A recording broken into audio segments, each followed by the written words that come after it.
Jake Morrison wiped the sweat from his forehead as he guided his cargo ship through the busy space lanes around New Horizons Station. The massive trading post floated in the darkness like a small metal city, with ships coming and going from every direction.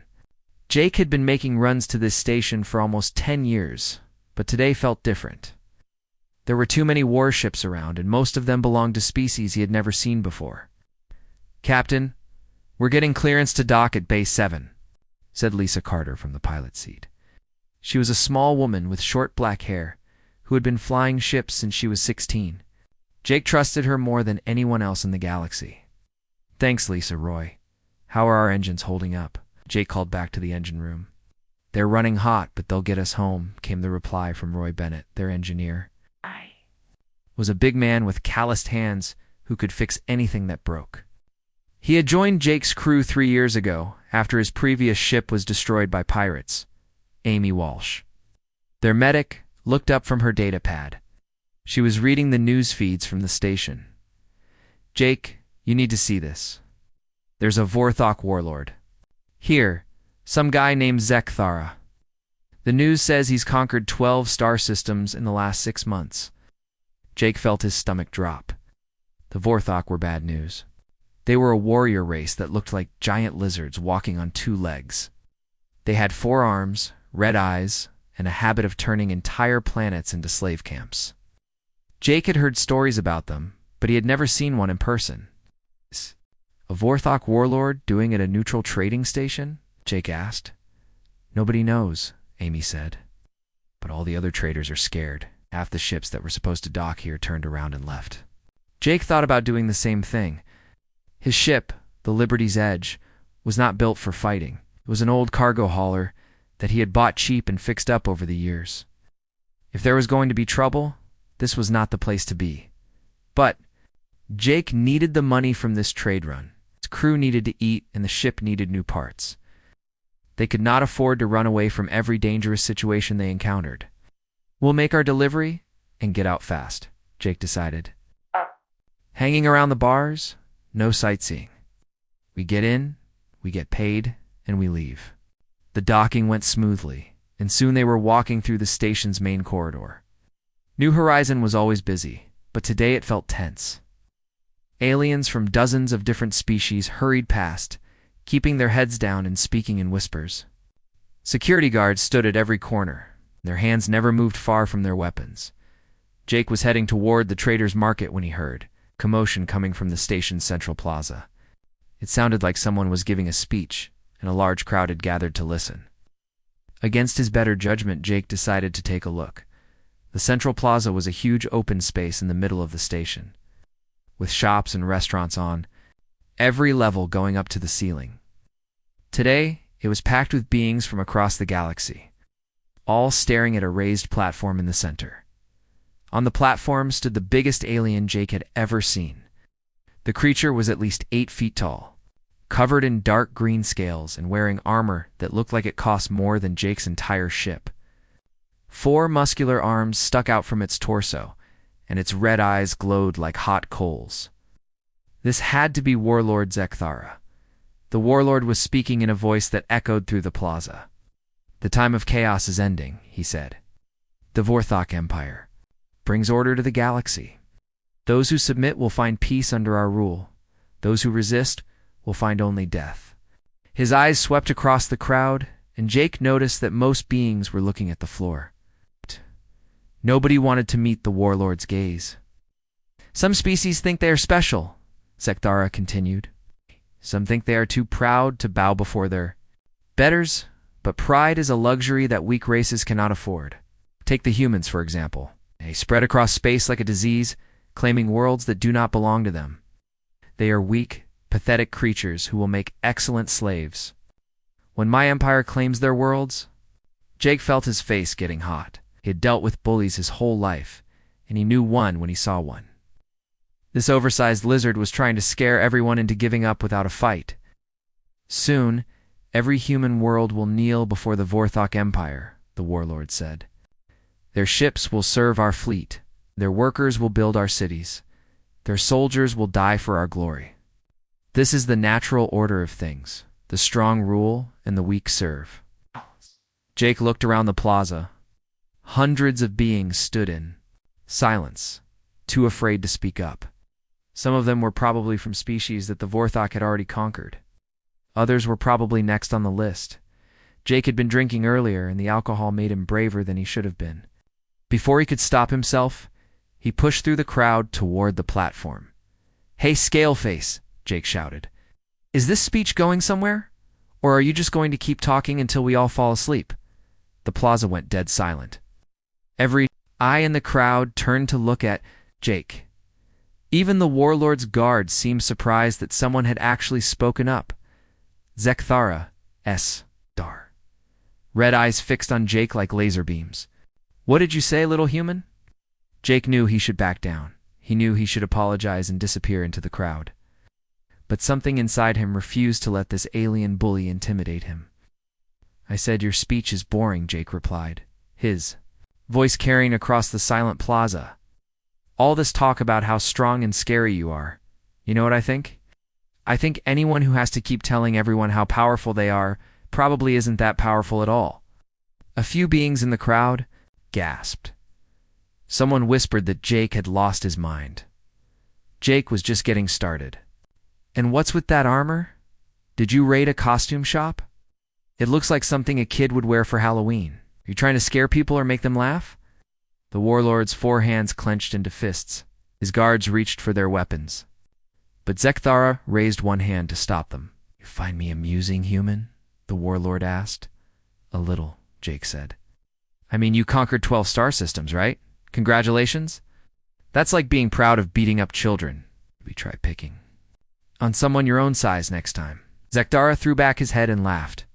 It was a cold, cruel sound that made Jake's skin crawl. When the laughter stopped, the Warlord leaned forward and stared directly at Jake. "What is your name, amusing little insect?"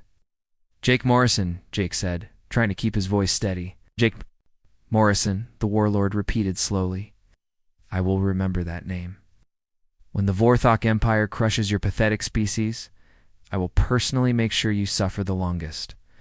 You will watch your friends die. You will watch your world burn. And then, when you are begging for death, I will remind you of this moment." Jake felt his crew grabbing his arms. Lisa was whispering urgently in his ear, telling him they needed to leave right now. Amy was pulling him toward the exit, and Roy was clearing a path through the crowd. As they dragged him away, Jake looked back at the Warlord one last time. Zekthara was still staring at him, those red eyes burning with hatred. "Nice meeting you too, ugly," Jake called out, and then his crew pulled him out of the plaza. They ran through the station corridors toward their ship, stopping until they were safely aboard the Liberty's Edge. As the station grew smaller behind them, Jake realized what he had done. He had just insulted one of the most dangerous beings in the galaxy in front of hundreds of witnesses. "Jake, what were you thinking?" Kami asked. Jake looked out at the stars and tried to come up with an answer. The truth was, he had not been thinking at all. He had just seen a bully picking on people who could not fight back, and something inside him had snapped. "I guess I don't like bullies," Jake said finally. None of them knew it yet, but Jake's moment of defiance had just changed the course of galactic history. 3 weeks had passed since Jake Morrison called Warlord Zekthara ugly in front of half the galaxy. Jake wished he could take back those words, but it was too late now. The news coming from human space was worse than anything he could have imagined. The Liberty's Edge was hiding in an asteroid field near the edge of human territory. Jake stared at the communication screen, watching the emergency broadcasts with growing horror. 3 human colonies had fallen in the past 5 days.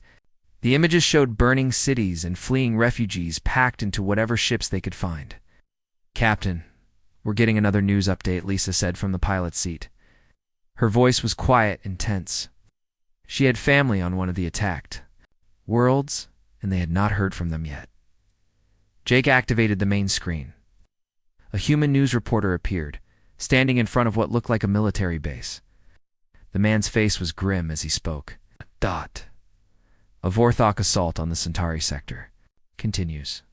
New Barcelona, Haven Colony, and Prosperity Station have all fallen to enemy forces. Colonial Defense Force Admiral Helen Crawford reports that the human fleet has been forced to retreat to defensive positions around Earth and the core worlds. The reporter paused and looked directly into the camera. What makes this attack different from previous Vorthok campaigns is its brutality. Intelligence reports suggest that Warlord Zekthara has ordered the complete destruction of human civilization, rather than the usual conquest and enslavement. Billions of civilians are fleeing their homes as Vorthok forces show no mercy to anyone who resists. Jake felt sick to his stomach. Roy Bennett, who was sitting at the engineering station, slammed his fist on the console. "This is insane," Roy said. "They're killing entire planets because you made fun of their boss." "It's not Jake's fault," Amy Walsh said quickly. She was reading medical reports from the refugee camps. The stories were horrible. The Vorthok were already planning to attack us. Jake just gave them an excuse to be more brutal about it. Jake wanted to believe Amy, but he could not shake the feeling that millions of people were dying because he could not keep his mouth shut. He had always been quick with jokes and insults, but this time his words had consequences beyond anything he had ever imagined. "We need to find a safe place to resupply," Jake said. "Any ideas?" Lisa checked the navigation computer. "Carl Rodriguez has a mining operation about 2 days from here. It's hidden in an asteroid field, and Carl doesn't ask questions. He might help us." Carl Rodriguez was an old friend who had served with Jake in the Merchant Marine years ago. Mining station was off the official charts, which made it perfect for people who needed to stay hidden. Jake hoped Carl would still be friendly after what had happened. The trip to Carl's mining station took longer than expected. They had to avoid the main shipping lanes because Jake's face was now plastered on wanted posters throughout human space.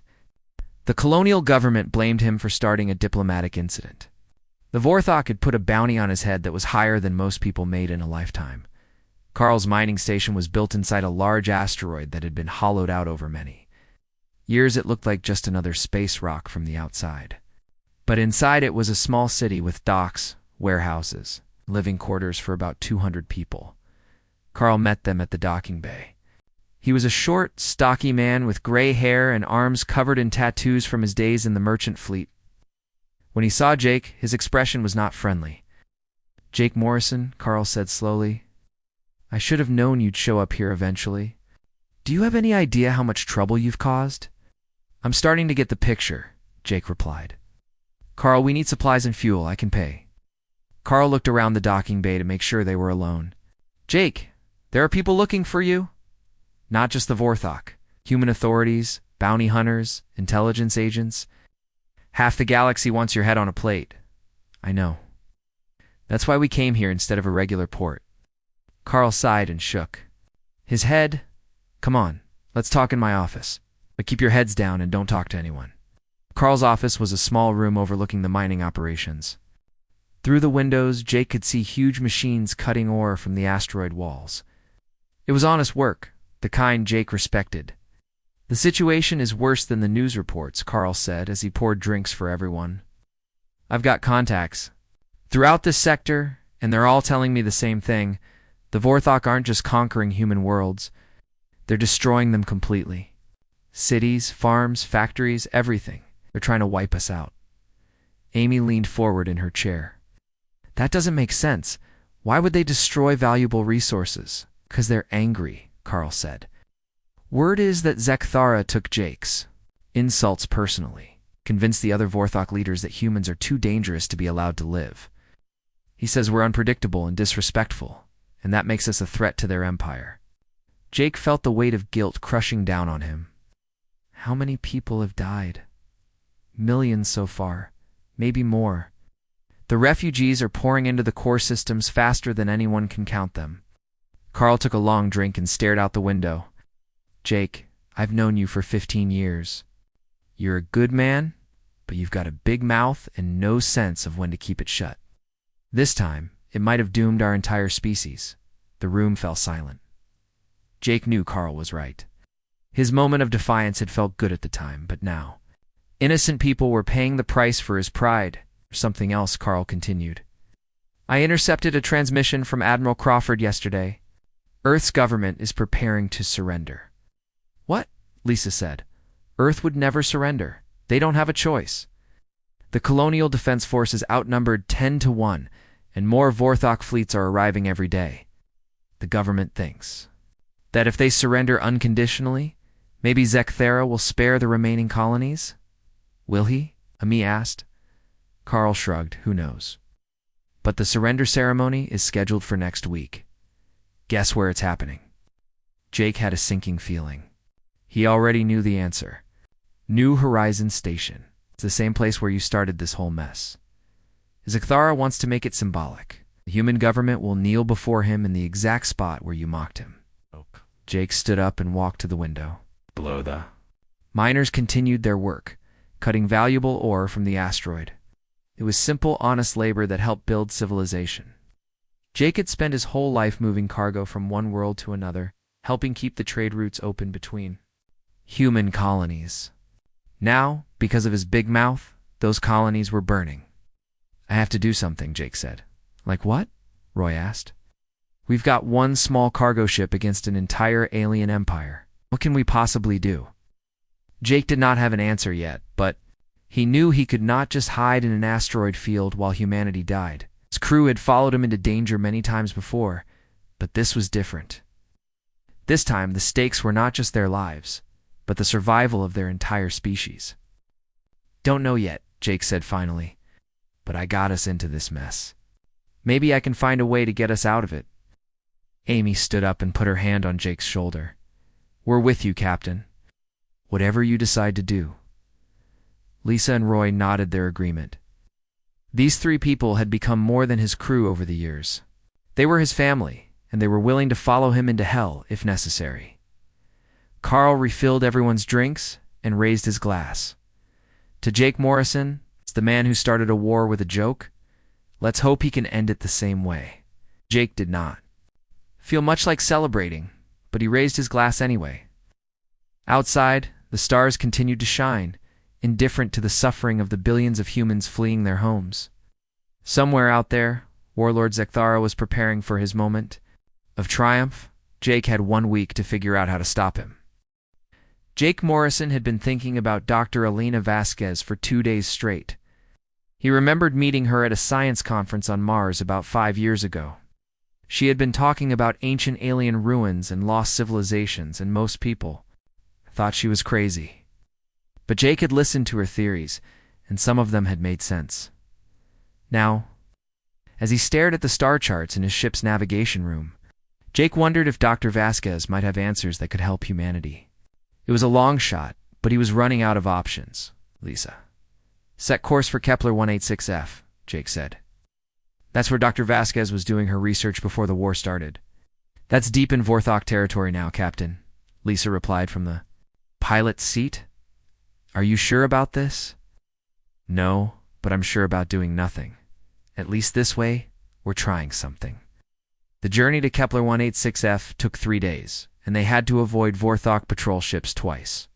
The planet was a cold, rocky world with no atmosphere, but it was covered in strange structures that no one could explain. Scientists had been studying the ruins for decades, trying to figure out who built them and why.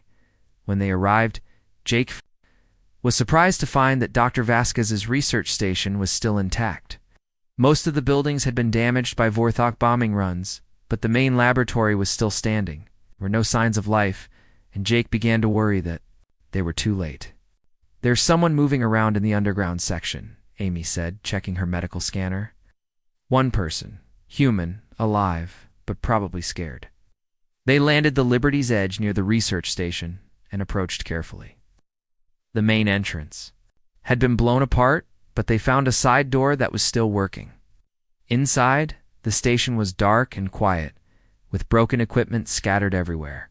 Dr. Vasquez, Jake called out. It's Jake Morrison. We met at the Mars conference 5 years ago. I'm here to help. A voice came from somewhere deeper in the station. Jake Morrison, trader who just started a war with the Vorthok. That's me. Can we talk? After a few minutes, a woman emerged from the shadows. Dr. Elena Vasquez was in her 50s. With gray hair and intelligent eyes behind thick glasses, she was carrying a weapon and looked like she had not slept in days. What do you want? She asked. I want to know if you found anything in these ruins that might help us fight the Vorthok, Jake said. I know it sounds crazy, but I'm desperate. Doctor. Vasquez studied Jake's face for a long moment. How desperate? Desperate enough to come here while half the galaxy is hunting me? Desperate enough to risk my crew's lives on a theory I heard at a science conference? Dr. Vasquez lowered her weapon. Follow me, but touch nothing and ask no questions until I'm finished explaining. She led them through the damaged station to an elevator that went deep underground. The lower levels had been carved out of solid rock and were filled with equipment Jake had never seen before. Everything was covered in strange symbols that seemed to glow with their own light. What is this place? Amy asked. This is what's left of the most advanced civilization the galaxy has ever known, Dr. Vasquez said. They called themselves the Architects, and they disappeared about 3 million years ago. She stopped in front of a massive wall covered in glowing symbols. Architects built cities on thousands of worlds. They had technology that could move stars and create new forms of life. They were so advanced that they make the Vorthok look like children playing with sticks. What happened to them? Roy asked. Dr. Vasquez touched one of the symbols, and the wall came alive with moving pictures. The images showed beautiful cities, strange alien beings, and massive machines that stretched across entire star systems. They were destroyed by something called the Void Swarm, she said.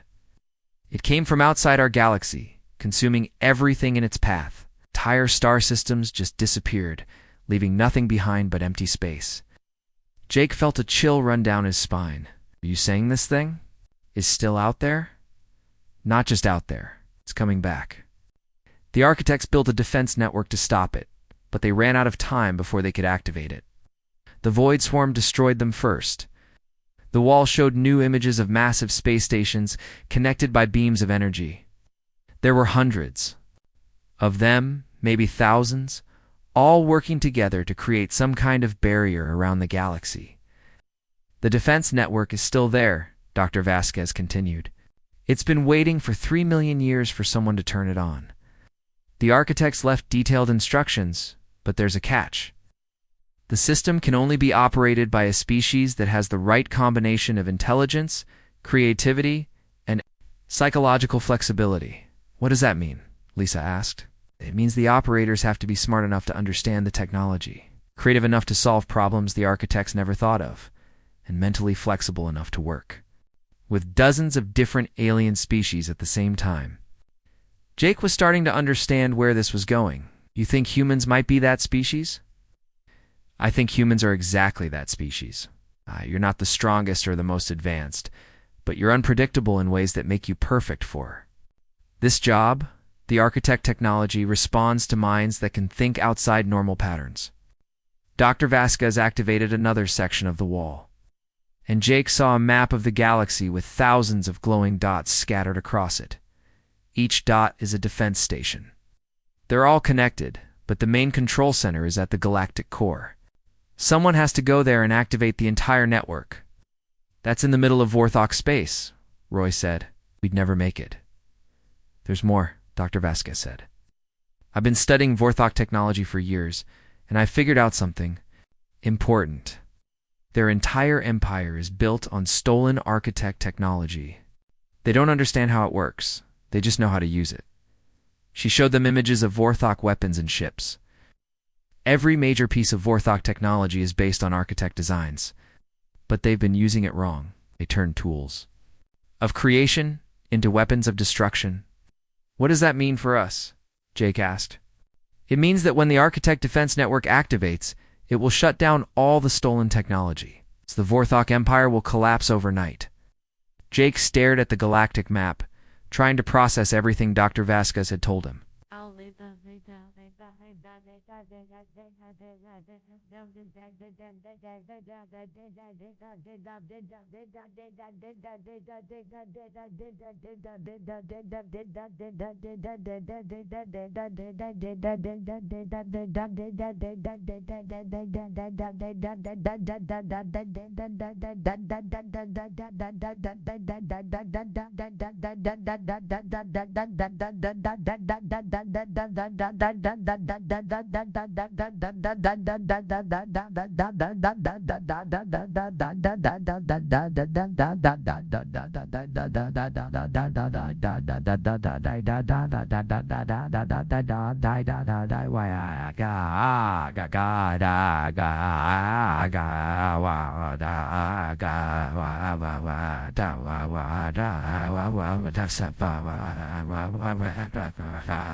The solution to humanity's problem was sitting right in front of them, but it would require the most dangerous journey anyone had ever attempted.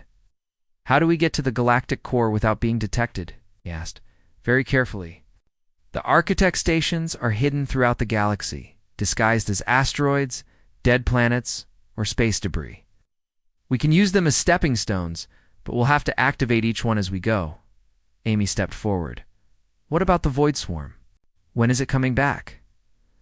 Dr. Vasquez checked her instruments.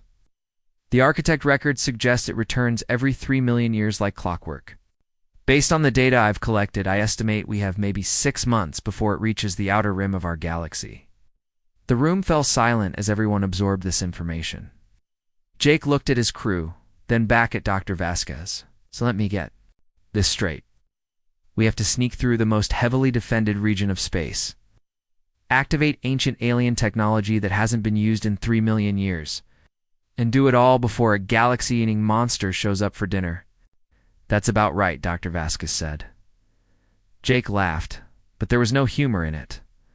"Well, I've had worse ideas. At least this one might actually work." "You're serious about this?" Dead serious. "Look, I got humanity into this mess. Maybe I can get us out of it too. Besides, what's the worst that could happen? We're already facing extinction." Dr. Vasquez began packing her equipment. "I'll need to bring some of this technology with us. And Jake, there's one more thing you should know." "What's that?" "The Architect Defense Network isn't just about stopping the Void Swarm. It's about bringing different species together, making them work as a team. The system won't work if it's just humans trying to run it. We'll need allies." Jake thought about the Vorthok Empire, the terrified aliens at New Horizon Station, and the billions of refugees fleeing their homes. "I think I can find us some allies. People who are tired of being bullied by the Vorthok. People who want to fight back." As they prepared to leave the research station, Jake looked one last time at the architect wall. The ancient symbols seemed to pulse with energy, as if they were waiting for someone to finally put them to use. "Dr. Vasquez," Jake said, "do you really think we can pull this off?" She smiled for the first time since they had met. "I'll write you." "Jake, you're the man who insulted the most dangerous warlord in the galaxy and lived to tell about it. If anyone can activate a 3 million-year-old defense network and save the galaxy, it's probably you." Jake hoped she was right. The alternative was too terrible to think about. The journey to the galactic core was like nothing Jake Morrison had ever attempted. Dr. Vasquez had given them a map showing the hidden architect stations, but getting from one to the next meant crossing through some of the most dangerous space. In the galaxy, their first stop was an abandoned mining colony in the Outer Rim. The place had been evacuated when the Vorthok invaded, but Jake hoped they might find other refugees hiding there. The Liberty's Edge landed in an old cargo bay that was covered in dust and debris. "This place gives me the creeps," Amy said as they explored the empty corridors. Their footsteps echoed in the darkness, and emergency lights flickered randomly. They found survivors in the lower levels. A group of about 30 people had been hiding in the old mine shafts, living on emergency rations and hoping the war would pass them by. Their leader was a former Colonial Defense Force officer named Nick Torres. Commander Torres was a tall, serious man with scars on his face from a recent battle. When Jake introduced himself, Torres grabbed him by the shirt and slammed him against the wall. "You're Jake Morrison," Torres said. "Oh, do you have any idea what you've done?" "My entire unit was wiped out because of your big mouth." "I know," Jake said calmly. "That's why I'm here. I want to make it right." "How? How do you make right the deaths of 10 billion people?" Dr. Vasquez stepped forward. "Commander Torres, we have a plan to stop the Vorthok Empire." She explained about the Architect Defense Network and the journey to the galactic core. Torres listened without interrupting, but his expression grew more skeptical with every word. Let me get this straight, Torres said when she finished. You want to activate ancient alien technology that's been broken for 3 million years? Using instructions written by a dead civilization to stop an enemy that lives outside our galaxy? That's about right, Jake said. Torres stared at Jake for a long moment, then started laughing. It's the craziest plan I've ever heard. But it's better than hiding in a mine shaft waiting to die. My people and I are in. Their next stop was a refugee camp on a moon orbiting a gas giant. Thousands of aliens from dozens of different species had gathered there, all fleeing from the Vorthok advance. The camp was chaotic and desperate, with families crowded into makeshift shelters and not enough food or medicine to go around. Jake was surprised to find a group of Zephyrians among the refugees. The Zephyrians were a peaceful species known for their engineering skills. They looked like tall, thin humans with blue skin and large eyes. Their homeworld had been one of the first planets destroyed by Warlord.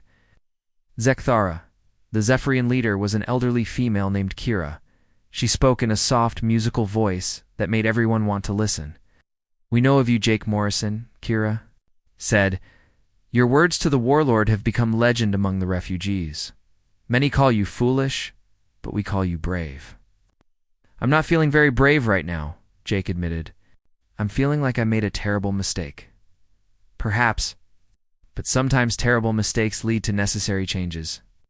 The Vorthok have ruled through fear for too long. Someone had to stand up to them eventually."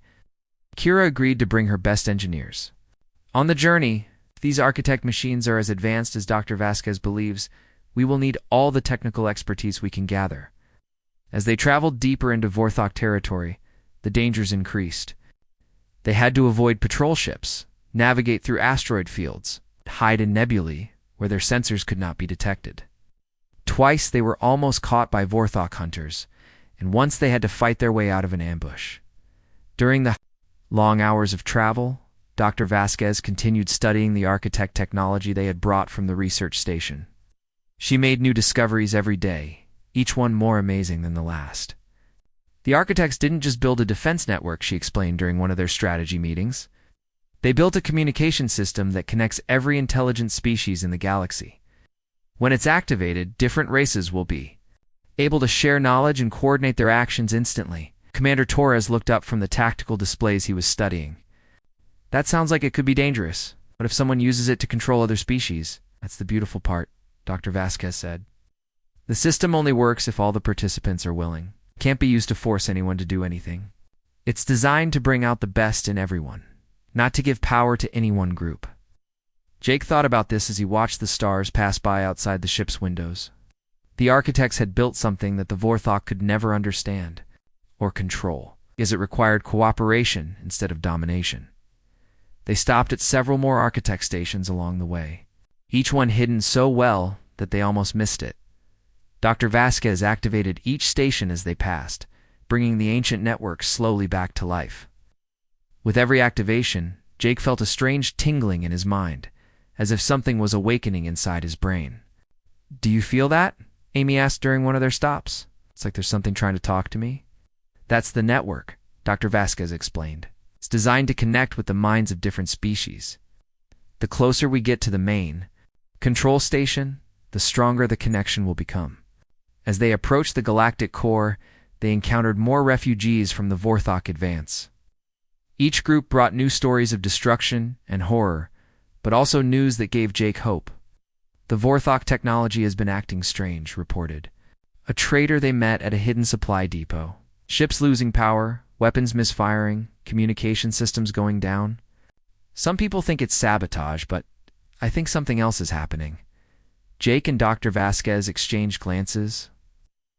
The architect network was beginning to interfere with the stolen technology that powered the Vorthok Empire. Every station they activated made the interference stronger. Their most dangerous encounter came when they were just 2 days away from the galactic core. A Vorthok battle fleet detected them as they were leaving an asteroid field, and suddenly, the Liberty's Edge was surrounded by warships. "This is Vorthok Commander Grak," came a voice over the communication system. "Surrender immediately, or be destroyed." Jake looked at his crew, then at the refugees and soldiers who had joined their mission. Nearly 50 people now depended on him to get them to the architect control station. Open a channel, Jake told Lisa. Commander Grack, this is Captain Jake Morrison. I'm the one your boss wants to kill personally. If you destroy my ship, you'll rob him of that pleasure. There was a long pause. Jake Morrison. Yes, the Warlord has special plans for you. Prepare to be boarded. I don't think so, Jake said. He nodded to Dr. Vasquez, who activated the portable architect device they had been saving for emergencies. The effect was immediate. Every Vorthok ship in the fleet suddenly lost power, drifting helplessly in space. Their stolen architect technology had been shut down by the real thing. How is that possible? Commander Grack's voice was full of confusion and fear. Magic, Jake replied, and closed the communication channel. As they flew away from the powerless Vorthok fleet, Jake felt a mixture of satisfaction and worry. The architect network was working, but using it had revealed their location to the enemy in the area. They were running out of time. How much farther to the control station? He asked Dr. Vasquez. 6 hours, she replied. But Jake, there's something you should know. When we activate the main network, it's going to send a signal across the entire galaxy.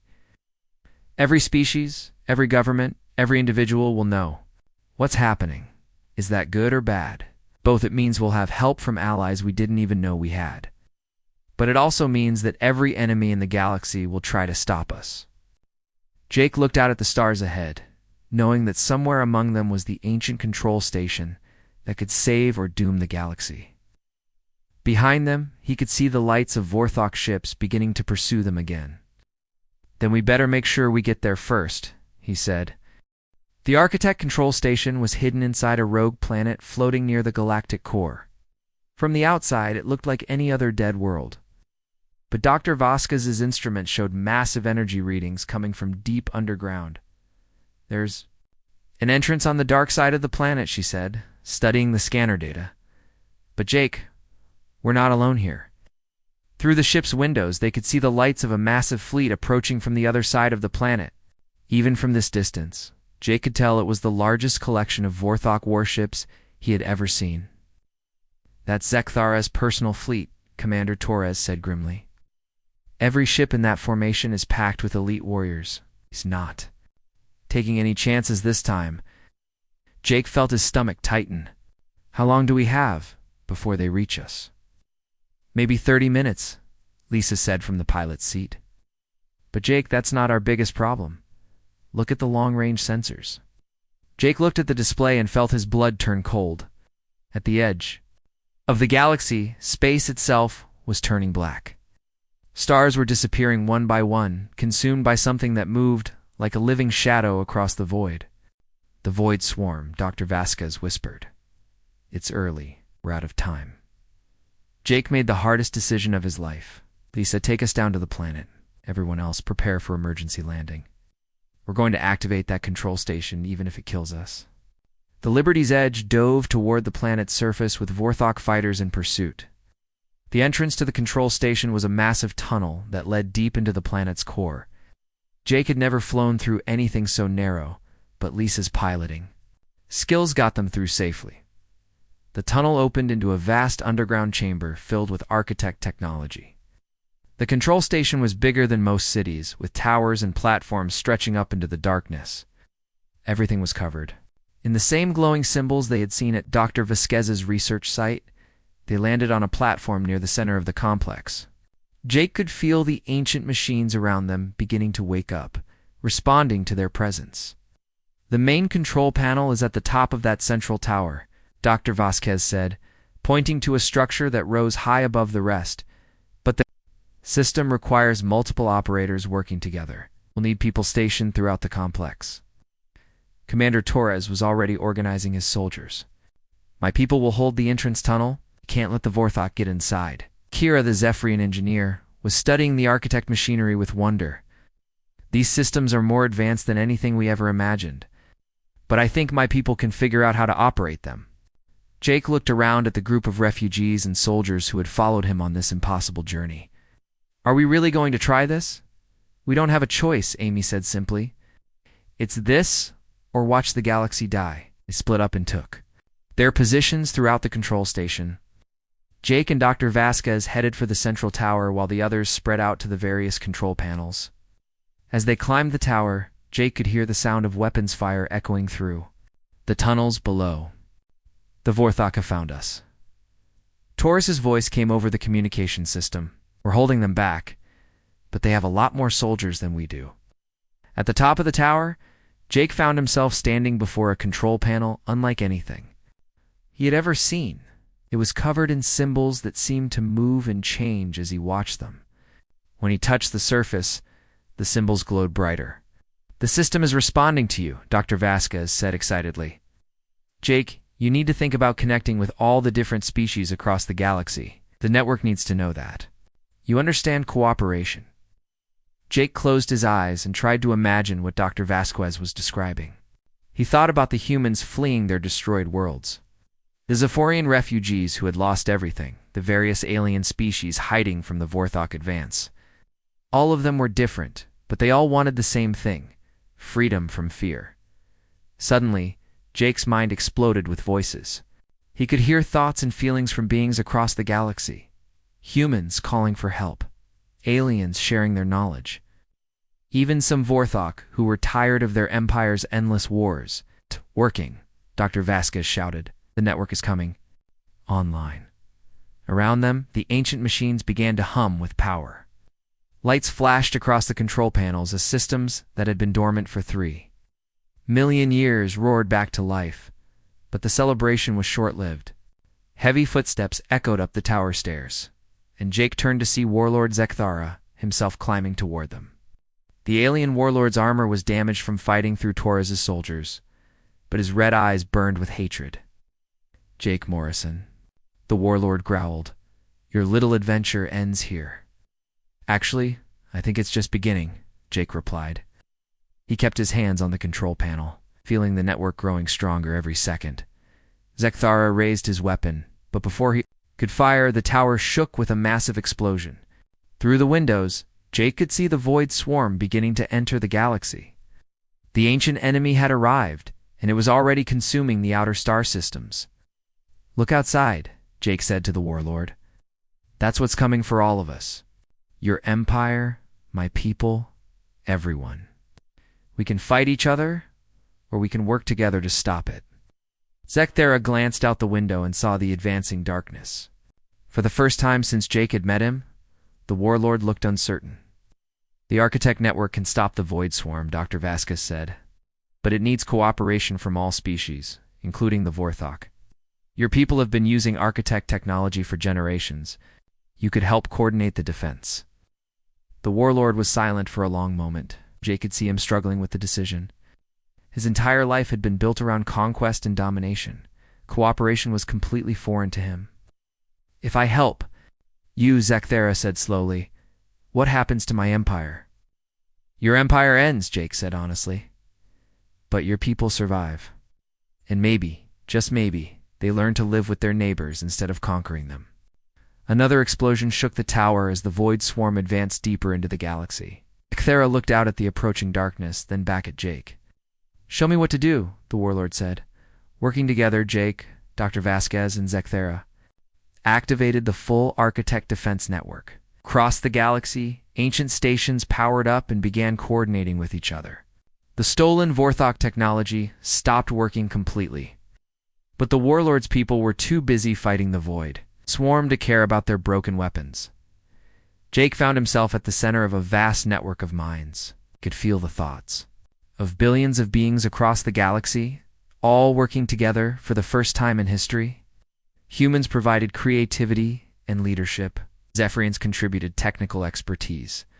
Even the Vorthok offered their knowledge of warfare and tactics. The defense network created a barrier around the galaxy, pushing back against the void swarm's advance. It was not easy. The ancient enemy was incredibly powerful, and the battle lasted for hours. But slowly, working together, the galaxy's species managed to drive the swarm back into the empty space between galaxies. When it was over, Jake found himself sitting on the floor of the control tower, exhausted but alive. Dr. Vasquez was smiling, and even Zekthara looked relieved. Is it over? Jake asked. For now, Dr. Vasquez said, the void swarm will return someday, but not for another 3 million years. And when it does, the galaxy will be ready. Through the communication network, Jake could hear voices from across the galaxy. Species that had been enemies for centuries were talking to each other, sharing knowledge and resources. The Vorthok Empire was collapsing, but its people were. Finding new roles in a galaxy that valued cooperation over conquest? What happens now? Zekthara asked. Jake stood up and looked out at the stars. Now we build something better, together, Angmaner. Torres's voice came over the communication system. Jake, you need to see this. Ships are arriving from all over the galaxy. Everyone wants to thank the man who saved them, but Jake was not interested in being thanked. He had started this whole adventure by mocking an alien warlord, and somehow it had led to the greatest cooperation in galactic history. Maybe that was the point. Sometimes the galaxy needed someone who was willing to be disrespectful, to challenge authority, to ask uncomfortable questions. Come on, Jake said to his friends. Let's go home. As they walked down from the tower, Jake Morrison, the traitor who had mocked a warlord and saved the galaxy, smiled for the first time in weeks. The future was uncertain, but for the first time in a long time it looked bright.